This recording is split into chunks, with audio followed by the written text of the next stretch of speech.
This one we got when we first were a couple, and it's silver and it has engraving in it in Hebrew, which is wearing away.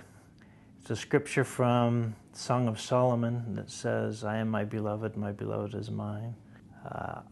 He's read Mormonism for Dummies, and I've read Judaism for Dummies, and we enjoy cuddling up on the sofa and watching old movies and doing all those old people things. Yeah. I've been asked many times, why do you remain a Mormon when they don't like you, so many of them?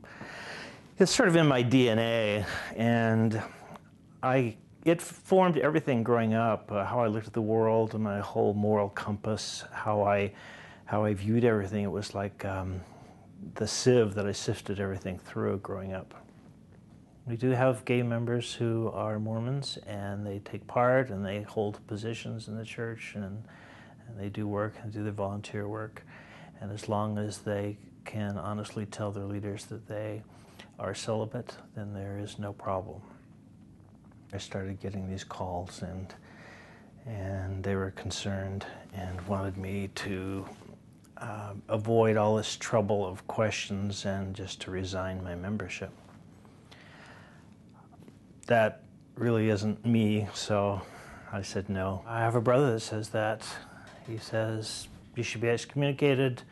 You know what the rules are, you don't obey the rules, so you should just,